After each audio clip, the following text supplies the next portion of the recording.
Assalamualaikum warahmatullahi wabarakatuh. Halo semuanya, saya Dr. Ruli. Kali ini kita akan membahas 15 komplikasi diabetes yang paling sering dan cara pencegahannya. Jangan sampai kita nggak tahu, jangan sampai kita terlambat, jangan sampai kita menyesal. Ayo kita cegah sebelum terjadi. Tanpa berlama-lama, ayo kita mulai. Apa aja sih komplikasinya? Yang paling sering yang pertama adalah neuropati. Neuro itu saraf, pati itu ada kelainan atau kerusakan di saraf. Saraf yang paling kena adalah saraf yang ada di ujung-ujung, mau di ujung kaki atau di ujung tangan, karena saraf yang ada di ujung itu mendapat pembuluh darah yang kecil. Semakin kecil pembuluh darahnya, semakin mungkin untuk mengalami sumbatan. Diabetes, pasiennya itu biasanya terkena sumbatan di pembuluh-pembuluh darah, terutama pembuluh darah arteri. Yang kecil-kecil, semakin mungkin untuk tersumbat. Nah, yang paling kecil itu ada di ujung kaki dan ujung tangan, makanya ini yang paling sering kena. Kalau pembuluh darahnya tersumbat, maka oksigen dan makanan yang harusnya mampu nyampe ke ujung ke saraf itu terbendung atau tidak bisa nyampe ke ujung-ujung saraf. Akhirnya, ujung-ujung sarafnya menjadi rusak dan mati. Saraf yang rusak dan mati akan mengalami kelainan. Biasanya gejala awalnya bisa kesemutan, bisa rasa kebas, baal, bahkan rasa nyeri seperti terbakar. Apa yang harus dilakukan oleh pasien diabetes untuk mencegah jangan sampai komplikasi ini terjadi, atau kalau sudah terjadi jangan sampai jadi terlalu parah. Yang pertama adalah menjaga kadar gula darah tetap stabil. Kalau kadar gula darahnya stabil, itu sumbatannya juga semakin berkurang atau tidak bertambah berat. Nah, periksa kaki secara rutin karena biasanya yang kena duluan itu adalah saraf-saraf di ujung kaki. Kalau saraf ujung kakinya kena dan dirasa kebas, itu kalau ada luka di kaki, itu kita tidak merasakan apa-apa. Kalau sampai ada luka di kaki dan tidak berasa, itu lama-lama lukanya sangat berat, makin berat karena tidak ada rasa sakit atau rasa nyeri. Nah, hindari luka atau cedera pada kaki karena kalau sudah sampai luka itu akan semakin parah.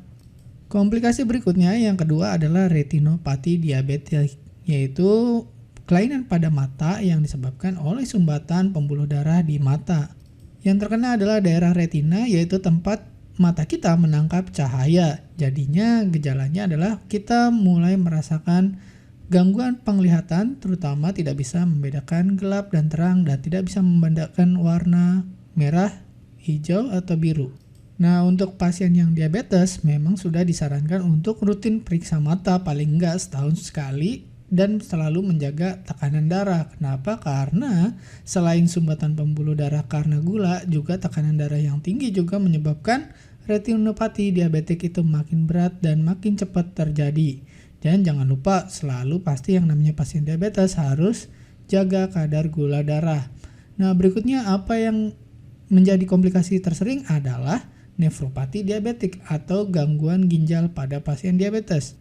Nefro itu ginjal, pati itu kelainan. Yang terjadi adalah karena gula darahnya terlalu tinggi dan dalam jangka waktu yang lama-lama sel-sel di ginjal itu ikut rusak dan pembuluh darah di ginjal banyak yang tersumbat. Karena sel-sel ginjalnya rusak, maka tidak bisa melakukan tugasnya yang seharusnya. Harusnya dia menyaring darah dan mengeluarkan air seni atau urin.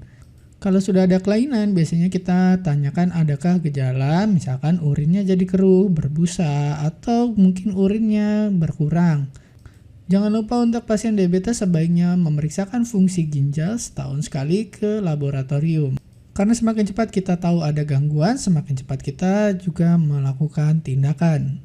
Yang harus dilakukan sama seperti komplikasi lainnya, yaitu mengendalikan tekanan darah, hindari konsumsi alkohol karena alkohol mempercepat kerusakan ginjal, dan jangan lupa jaga kadar gula darah. Nah, apakah komplikasi berikutnya? Yang keempat adalah penyakit jantung. Ini yang sering ditakutkan oleh pasien diabetes. Karena gula yang tinggi menyebabkan penumpukan plak di pembuluh darah, ya, terutama daerah pembuluh darah yang kecil, semakin cepat terbentuk sumbatan. Nah, ini juga terjadi di jantung, yaitu pembuluh darah jantung. Nah, apa yang terjadi kalau sampai terjadi penyumbatan di pembuluh darah jantung? Ya, namanya serangan jantung koroner yang bisa mematikan dan sangat-sangat berbahaya. Nah, apa yang harus dilakukan? Tentu saja kontrol gula darah yang baik, berhenti merokok kalau Anda masih merokok, dan berolahraga secara teratur. Jangan lupa juga untuk menghentikan segala kegiatan yang menyebabkan jantung kita menjadi cepat rusak. Jangan lupa jaga tekanan darah dan jaga berat badan yang sehat. Komplikasi yang berikutnya yaitu stroke. Nah, ini sama seperti di jantung, tapi ini terjadi di pembuluh darah otak. Terjadi sumbatan, maka daerah otak itu tidak mendapat aliran darah yang bagus. Nah, kalau sampai tidak terjadi pendarahan yang bagus, maka daerah otak yang mengalami sumbatan akan mengalami kerusakan dan mungkin mati. Mati sel-selnya ya maksudnya. Mungkin Anda sudah tahu apa saja gejala stroke, mungkin seperti lumpuh, kemudian gangguan bicara, gangguan pendengaran, dan lain-lain. Apa yang harus dilakukan untuk mencegah supaya tidak terjadi stroke? Sebenarnya sama seperti pencegahan untuk serangan jantung. 1. Kontrol gula darah harus tetap baik, kemudian berhenti merokok, berolahraga yang teratur, dan mengatur diet yang sehat. Jangan lupa kontrol tekanan darah dan jaga berat badan yang sehat. Nah, berikutnya komplikasi yang sering terjadi juga adalah neuropati otonom. Sama seperti tadi, neuropati, jadi kerusakan pada sel-sel saraf. Tapi kalau ini yang terjadi adalah saraf-saraf di organ dalam, namanya organ-organ otonom. Organ-organ yang bisa bergerak sendiri tanpa kita gerakan. Contohnya jantung, saluran cerna, paru, saluran kemih, dan organ-organ seks. Gejalanya mungkin karena kalau di paru ya napasnya jadi sesak, kemudian di saluran cerna mungkin jadi sering kembung, sering gangguan cerna, tidak bisa buang air besar, kemudian di saluran kemih juga sama, mungkin sering terjadi sumbatan dan lain-lain. Atau bahkan mungkin jadi sering buang air kecil dan sering buang air besar. Mekanisme kejadiannya sama seperti di tempat lain, yaitu pembuluh darah mengalami sumbatan karena gula darah yang tinggi. Cara pencegahannya pun sama seperti tadi, serangan jantung, kemudian stroke, yaitu 1. Kontrol tekanan darah, kontrol gula darah, kendalikan tekanan darah, berhenti merokok, ya, jaga diet, kemudian berolahraga secara teratur, dan jangan lupa menjaga berat badan agar tetap sehat. Apalagi komplikasi berikutnya adalah infeksi kulit. Ini juga sering dikeluhkan walaupun tidak disadari oleh pasien kalau ini sebenarnya adalah komplikasi diabetes. Disangkanya ini hanya infeksi kulit biasa. Makanya banyak pasien diabetes berobat ke dokter kulit, kemudian sembuh, kemudian sakit lagi, sembuh, sakit lagi, dan tidak selesai-selesai. Karena masalahnya adalah pada gula darahnya. Jadi kalau gula darahnya masih tinggi, maka infeksi tidak akan selesai. Karena bakteri, kemudian jamur, itu sangat suka sekali dengan kondisi gula darah yang tinggi. Makanya disarankan untuk setiap pasien diabetes untuk selalu menjaga kebersihan. Jadi cuci dan jaga kebersihan kulit, perhatikan ada luka atau infeksi, jangan sampai lebih parah, jangan sampai yang tadinya luka biasa jadi infeksi. Kemudian rawatlah luka dengan benar. Selanjutnya, komplikasi berikutnya adalah ulkus kaki diabetik. Ini yang paling mengerikan dan paling ditakutkan oleh banyak pasien, tapi sering kejadian. Ini awalnya biasanya pasiennya mengalami neuropati diabetik. Awalnya dirasakan kakinya kebas, kakinya kesemutan, kakinya hilang rasa, kemudian mungkin nyeri, dan timbul mungkin awalnya luka kecil yang tidak dirasakan, tapi habis itu terjadi infeksi dan tidak dirawat dengan baik, akhirnya menjadi ulkus kaki. Sebenarnya 90%, ya di atas 90% pasien dengan ulkus kaki diabetik harusnya kalau ditangani dengan baik sejak awal tidak perlu sampai harus amputasi. Tapi karena banyak pasien dengan ulkus kaki diabetik itu mengabaikan, ya tidak terlalu mempedulikan, akhirnya ya terpaksa harus diamputasi kalau kakinya sudah tidak bisa diselamatkan. Nah, bagaimana caranya untuk mencegah jangan sampai terjadi ulkus kaki diabetik, yaitu yang sudah menderita diabetes, apalagi sudah ada neuropati di kaki, periksalah kaki secara rutin ya. Jadi setiap hari, setiap pagi atau setiap sore saat Anda mandi, periksalah kaki Anda apakah ada luka ataukah ada infeksi ataukah ada kelainan atau pecahnya pembuluh darah seperti memar-memar dan sebagainya. Kemudian gunakan alas kaki yang sesuai. Sekarang sudah banyak dijual yaitu alas kaki untuk diabetes, entah itu sendal atau sepatu diabetes. Anda bisa juga menggunakan sepatu yang dijual bebas dengan merek-merek yang tertentu. Misalkan sepatu yang memang didesain untuk menjaga jangan sampai terjadi luka pada kaki terutama pasien diabetes. Kemudian hindari cedera ya. Rawat luka dengan benar kalau sudah ada lukanya. Dan sebaiknya walaupun belum ada luka selalu dilakukan namanya foot massage atau foot spa, yaitu kita dengan rutin setiap hari mencuci kaki dengan air hangat ya, kemudian dibersihkan dengan air sabun. Berikutnya komplikasi yang paling ditakutkan juga adalah gangguan ereksi pada laki-laki, terutama yang masih usia 40, masih usia 50, masih punya kesempatan untuk melakukan hubungan seksual yang banyak. Nah, kalau sampai terjadi disfungsi ereksi, biasanya ini menambah depresi pada pasien diabetes ya, merasa kecewa, merasa putus asa. Nah, apa saja cara untuk mencegahnya? Satu, sama kontrol gula darah yang baik, kemudian mengelola stres karena makin stres juga makin berat disfungsi ereksinya, dan konsultasikan dengan dokter. Sebenarnya ada beberapa cara, misalkan dengan herbal-herbal tertentu yang bisa meningkatkan aliran darah ke kelamin laki-laki, tapi sebaiknya diminum itu sebelum terjadi gejala disfungsi ereksi. Tapi kalau sudah terjadi disfungsi ereksi, biasanya karena sudah ada sumbatan di pembuluh darah dan saraf-sarafnya sudah kena, itu butuh penanganan yang lebih khusus. Oke, berikutnya nomor 10, gastroparesis.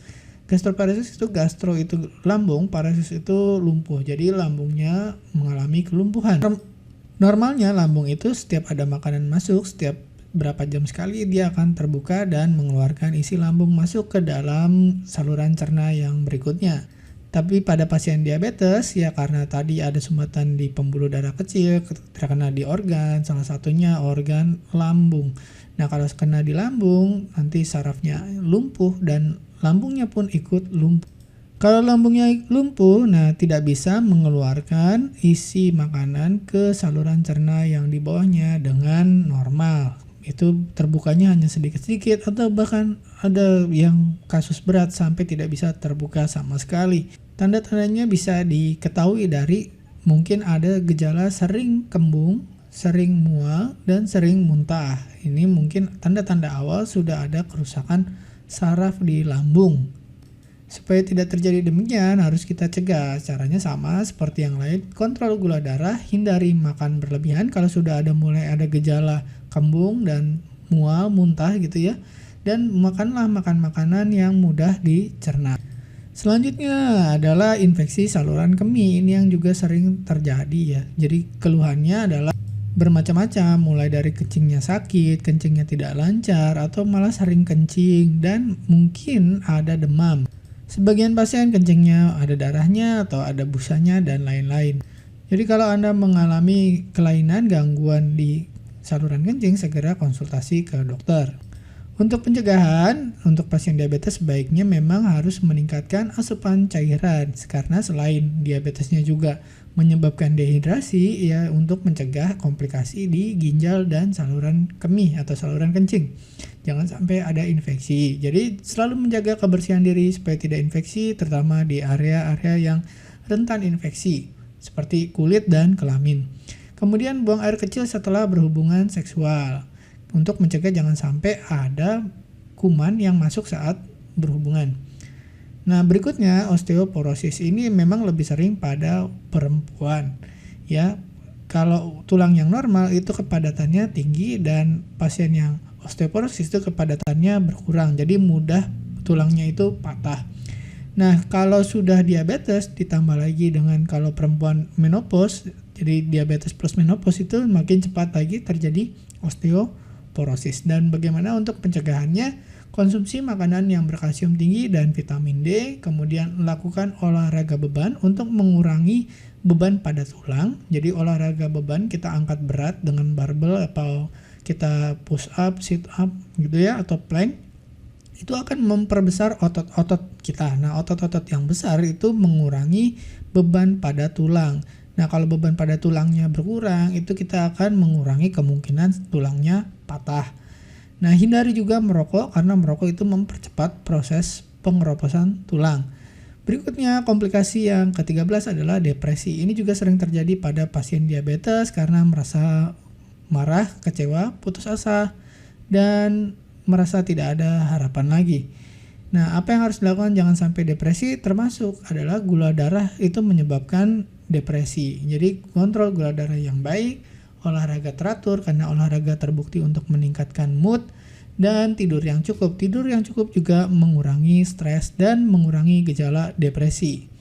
Dan kalau sampai membuat Anda tidak produktif, tidak bisa ngapa-ngapain, dan menimbulkan pikiran-pikiran yang buruk seperti keinginan untuk menyakiti diri sendiri atau ingin bunuh diri, segera hubungi profesional kesehatan mental, entah itu psikolog atau psikiater. Jangan sampai pikiran-pikiran jelek ini menguasai diri Anda. Oke, komplikasi yang berikutnya adalah kanker. Nah, ini komplikasi yang mengerikan, tapi terjadi juga pada pasien diabetes.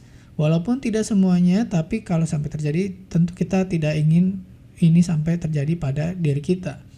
Nah, yang paling sering adalah kanker pada hati dan pankreas. Ya, walaupun kita sudah gula darahnya terkontrol, ada beberapa pasien yang tetap mengalami kanker hati dan pankreas. Dan dari penelitian terbaru dicurigai bahwa ada hubungannya juga dengan penggunaan obat diabetes, entah yang diminum atau insulin. Nah, cara mencegahnya adalah dengan kontrol gula darah yang baik dan pilih makanan sehat, ya, karena gula darah yang tinggi itu menyenangkan sekali untuk kanker. Sel-sel kanker itu ganas, dia makin ganas, makin tinggi metabolismenya, semakin membutuhkan gula dalam jumlah yang banyak. Semakin kita mengurangi gula, ya, mengurangi gula darah, itu kita semakin membuat sel kanker itu kelaparan. Jadi kalau semakin kelaparan, dia cepat mati. Dan pilih makanan yang sehat, karena makanan yang tidak sehat itu juga menjadi makanan utama dari sel-sel kanker. Hindari konsumsi alkohol, karena alkohol juga memperberat gejala-gejala diabetes dan mempercepat timbulnya kanker. Oke, sekian, mudah-mudahan bermanfaat. Saya Dr. Ruli, wassalamualaikum warahmatullahi wabarakatuh.